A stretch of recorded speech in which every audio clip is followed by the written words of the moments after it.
everyone, and welcome back to my channel. Today, we have something a little bit different for you. MrFrogger Gaming and I got together and recorded a bit of a collaboration in building up a ravine base. So I really hope you enjoy, and don't forget to check out MrFrogger Gaming's channel. I will have it linked in the description. I hope you enjoy. So as part of the ravine, we decided to kind of transform it into a kind of overgrown spruce forest on top as best as we could, and added in quite a bit of detail up here. And I think for me, my favorite part has to be these giant mushrooms with some glowberries hanging down on them in the background. Yeah, for me, I really think I like these fallen logs. Yeah, it really adds that kind of mining ravine type style that there's work going on here. A lot of little detail kind of just brings a build together and brings it to life, right? And there's a lot that we've put in up here that just brings this place from just a random build into a build that feels lived in and that you could live in, right? Exactly. And I mean, to consider that like we started this off as a birch forest and now we've created this lush giant taiga is great.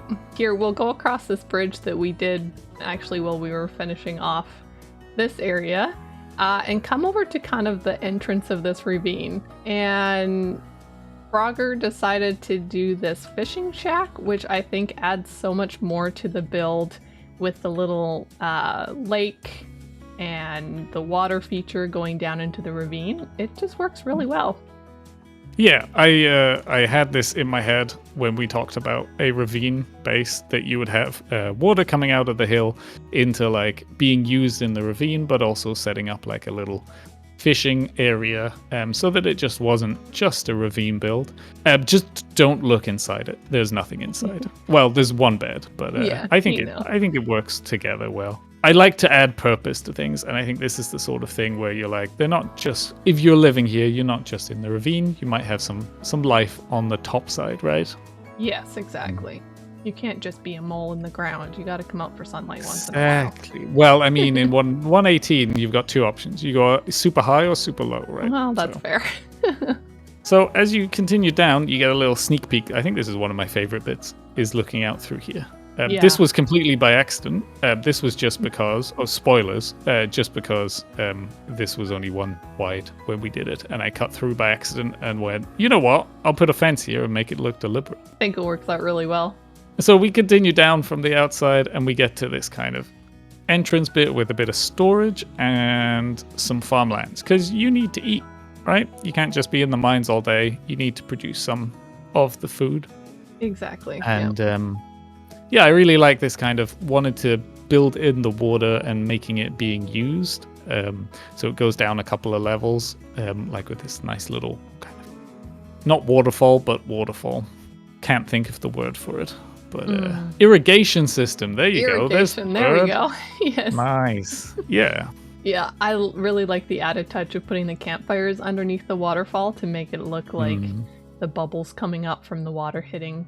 And then we continued on and we created these bridges here to go into different rooms within the ravine.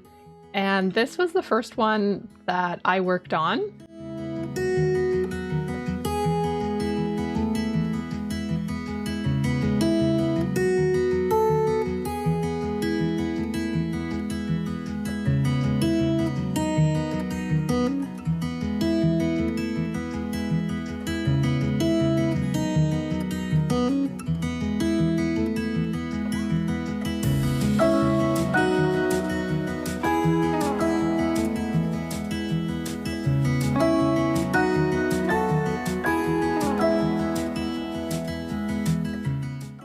Which was a beautiful little enchanting center, which I think turned out so nice. I love the new amethyst block to be able to create your own geode.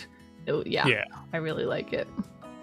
Yeah, I think this is probably, of the room, spoiler, it's probably my favorite one.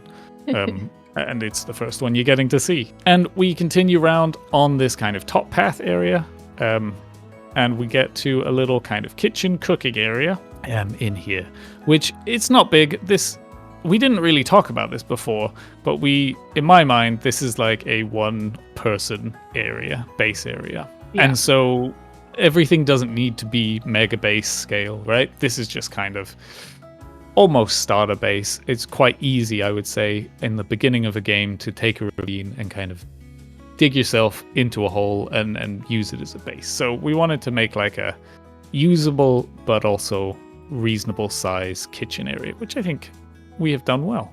Yeah, I think we did a really good job. I like the added campfires with the raw food on it. Not exactly sure, this one on the floor, how well. Sanitation-wise, yeah. Sanitation-wise, that might not be great, but. And then when you come down this side, we get to like a little kind of mining section where we've collected some ores together with a minecart that doesn't do anything apart from adding a bit of movement into the build, right? Yes.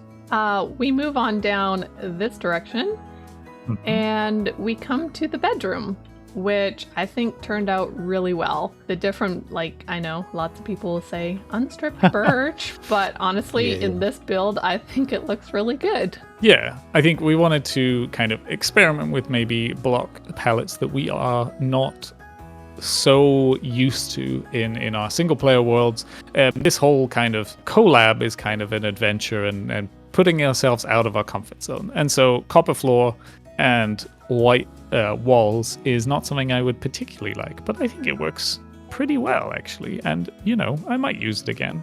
Yeah, I agree. It makes a nice noise when you walk on it, at least. So I don't have my sounds up loud enough to really hear that. Okay. And from here, we actually have to go down the ladder.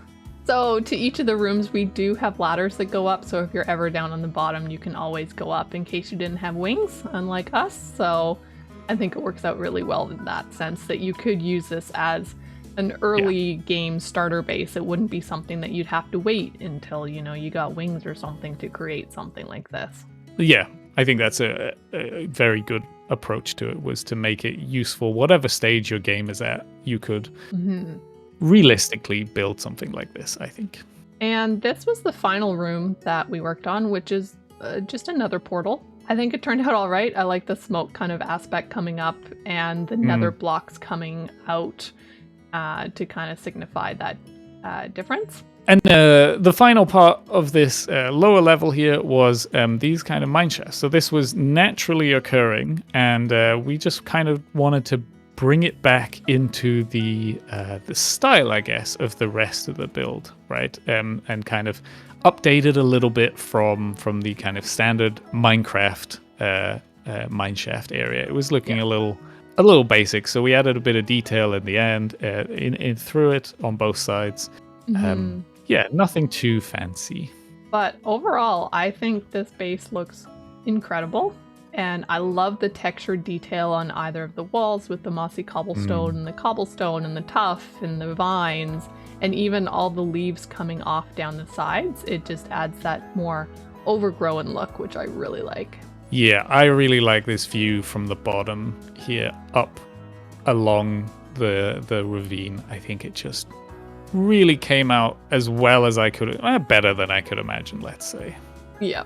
So thank you everybody for joining us on this little collab adventure that we did. I really look forward to doing more collabs with MrFrogger, and I really hope that you guys will check out both our channels as we move forwards into the Northern Lights SMP. I'm really excited for that and for the opportunity for more collab. So check out the description for MrFrogger's link to his channel, and I will catch you in the next episode. Bye for now.